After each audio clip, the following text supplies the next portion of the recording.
Assalamualaikum dan salam sejahtera. Saya Nur Nadia melaporkan untuk Berita TV4. Tajuk berita malam ini mengenai misi bantuan kepada mangsa banjir di Kelantan yang bersesuaian dengan tema Malaysia Prihatin. Ini menunjukkan bahawa kerajaan Malaysia maupun badan yang bertanggungjawab amat prihatin akan isu ini. Seperti mana yang kita tahu, banjir sering berlaku di hujung tahun, terutamanya di kawasan Pantai Timur. Untuk mengetahui lebih lanjut, saya serahkan kepada rakan setugas saya pada hari ini. Terima kasih. Terima kasih kepada rakan setugas saya, Nur Nadia. Baiklah, saya Nur Zafar Ain akan merungkaikan persoalan bagaimanakah kronologi terjadinya tragedi banjir besar di Kelantan pada Disember 2014 yang lalu. Hujan lebat yang bermula pada 18 Disember 2014 menyebabkan kawasan utara Kelantan seperti Pasir Mas mula ditenggelami air. Bermula dari 21 hingga 23 Disember, hujan telah mencurah dengan banyaknya di selatan Kelantan seperti yang telah direkodkan di stesen Gunung Gagau di Gua Musang yang menyebabkan banjir kuning yang besar. Mari kita bersama-sama dengan rakan setugas saya, Pei, untuk mengetahui korban dan bilangan mangsa yang terjejas dalam tragedi banjir di Kelantan pada 2014. Nama saya Pei, seterusnya saya akan membincangkan kerugian dan mangsa yang terlibat di banjir di Kelantan. Mangsa banjir di Kelantan telah mencecah hampir 200,000 orang daripada 36,128 keluarga yang ditempatkan di 309 pusat pemindahan. Selain itu, kerugian sebanyak 20 juta melibatkan infrastruktur dan aset awam, dan ini tidak termasuk dengan kerugian yang dialami oleh persendirian dan perniagaan telah terlibat dalam masalah banjir di Kelantan. Saya Sin Yanting dan saya akan bincangkan sedikit tentang misi bantuan yang dilancarkan dalam kajian ini.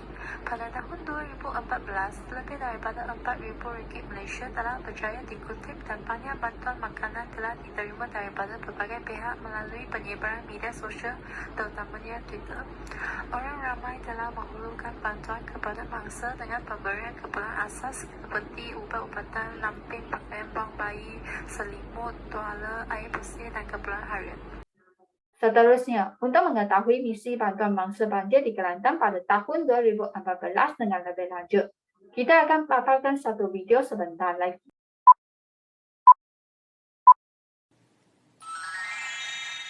Assalamualaikum dan salam sejahtera. Seperti yang kita semua sudah maklum, bencana yang sering melanda negara kita adalah bencana banjir. Banjir ialah keadaan di mana air menenggelami atau menggenangi sesebuah kawasan yang luas. Banjir pada tahun 2014 yang lalu telah melanda beberapa buah negara di Asia Tenggara, antaranya termasuklah Filipina, Thailand, Indonesia dan negara kita sendiri, Malaysia. Dan negeri Kelantan merupakan negeri yang paling terjejas sehingga ia digelarkan sebagai Bah Kuning. Ia telah melibatkan hampir 200,000 penduduk di Kelantan yang melibatkan 36,128 buah keluarga yang ditempatkan di 309 buah pusat pemindahan. Oleh itu, terdapat banyak misi bantuan yang telah dilancarkan oleh badan kerajaan maupun badan bukan kerajaan. Kajian ini dilakukan untuk mengkaji berlakunya banjir besar di negeri Kelantan atau lebih dikenali sebagai tragedi Bah Kuning. Kejadian ini melibatkan kemusnahan dan kerugian yang besar terhadap mangsa banjir. Oleh itu, kita perlu menitik beratkan mengenai isu banjir ini, terutamanya jabatan dan agensi yang terlibat. Jadi, pihak yang bertanggungjawab perlu membuat persediaan yang lengkap dalam semua aspek bantuan. Dan semestinya pihak kerajaan perlu membuat persediaan bantuan keperluan harian dan tempat tinggal yang secukupnya.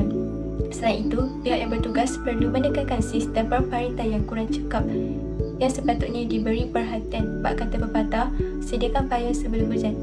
Misi bantuan kepada mangsa banjir di Kelantan pada tahun 2014 bertujuan untuk membantu dan mengenal pasti segala masalah yang dihadapi oleh mangsa banjir yang terjejas. Terdapat 4 objektif dalam misi kajian ini. Yang pertama, untuk mengenal pasti bentuk bantuan yang telah diberikan kepada mangsa banjir. Yang kedua, untuk mengenal pasti punca dan sebab berlakunya banjir. Yang ketiga, untuk mencadangkan langkah-langkah untuk membendung masalah ini. Dan akhir sekali, untuk mengkaji impak daripada peristiwa banjir besar tersebut. Seterusnya, bagian ini merupakan kajian lepas mengenai misi bantuan mangsa banjir di Kelantan pada tahun 2014. Kajian lepas penting untuk mengetahui banjir yang pernah berlaku di Kelantan sebelum ini.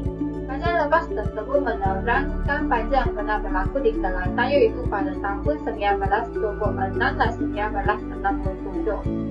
Selain itu, kajian lepas tersebut juga menerangkan kesan banjir besar terhadap alam sekitar dan penduduk. Seterusnya, bentuk bantuan yang disalurkan kepada mangsa banjir di Kelantan 2014.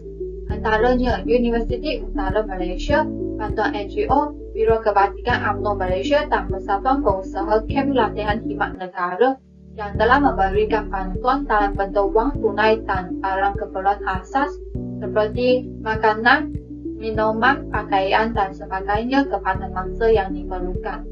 Berbagai punca yang telah menyebabkan bencana alam ini terjadi, antaranya musim monsun timur laut. Musim monsun pada tahun 2014 yang menghasilkan hujan lebat telah menjadi salah satu punca semula jadi yang menyebabkan banjir berlaku di Kelantan. Fenomena angin monsun yang dikatakan sebagai new moon dengan kelajuan angin 50 hingga 60 km sejam telah menyebabkan paras air laut meningkat. Keadaan banjir bertambah teruk dengan tiupan air monsun timur laut secara berterusan yang melalui Laut Cina Selatan. Kebanyakan kejadian banjir sungai juga berpunca daripada hujan lebat yang berterusan dalam jangka masa yang panjang. Banjir sungai berlaku ketika hujan lebat yang berterusan di kawasan hulu telah menyebabkan sungai tidak dapat menyalurkan kuantiti air yang cukup ke laut sehinggalah melimpah sepanjang tebing dan kawasan rendah telah dibanjiri.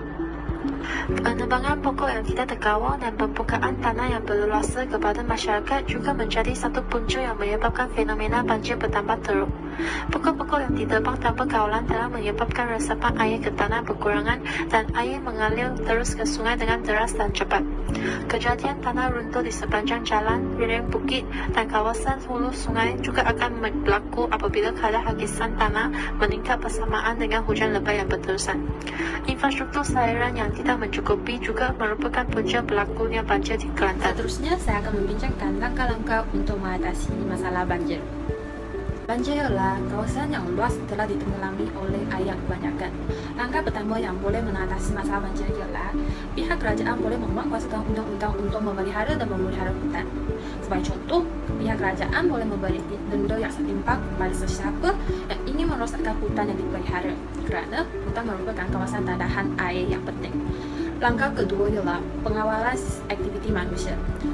Sebagai contoh, badan-badan berkuasa boleh mengadakan kempen kesedaran untuk menyelesaikan masalah banjir. Selain itu, mereka juga boleh mengadakan aktiviti pembersihan kawasan sungai. Langkah ketiga ialah mendalamkan dan melebarkan sistem pemparatan. Sebagai contoh, pihak berkuasa tempatan boleh mengurus ke atas penyelenggaraan sistem yang merangkumi longkang tepi jalan dan parit utama di Kelantan. Langkah keempat ialah kewujudan bandar berspan. Bandar berspan boleh diterapkan sebagai penutup tanah semula jadi dijadikan sebagai span untuk menyerap air hujan yang menyusup ke tanah dan menghalang air daripada menjadi banjir kilat. Sekian, terima kasih. Tragedi banjir besar di Kelantan pada tahun 2014 yang lalu telah memberi banyak impak negatif kepada penduduk. Yang pertama adalah perpindahan penduduk dalam jumlah yang besar. Terdapat 200,000 orang penduduk di Kelantan yang terpaksa berpindah meninggalkan kawasan kediaman mereka ke kawasan yang lebih selamat. Impak yang kedua adalah kerugian yang besar kepada ekonomi penduduk. Contohnya, kemusnahan sawah padi, kebun sayur-sayuran, peternakan dan kolam ikan telah memberi kerugian yang besar kepada penternak dan petani di Kelantan. Impak yang terakhir adalah kesihatan mangsa banjir terjejas, terutamanya dari aspek psikologi dan emosi. Ini terjadi bila mereka kekurangan bekalan makanan, kelengkapan dan mereka mempunyai konflik dengan mangsa banjir yang lain dan keadaan pusat pemindahan yang begitu sesak. Daripada impak-impak yang telah dijelaskan tadi, jelaslah bahawa banjir besar pada tahun 2014 telah menjejaskan dan telah memberikan impak yang besar kepada penduduk di Kelantan. Secara keseluruhannya, kajian ini telah menganalisis dan mengkaji tentang bencana alam yang telah berlaku di Kelantan. Pelbagai bentuk bantuan yang telah disalurkan kepada mangsa-mangsa bencana alam terutamanya badan kerajaan beserta dengan badan bukan kerajaan, NGO dan sukarelawan yang lain.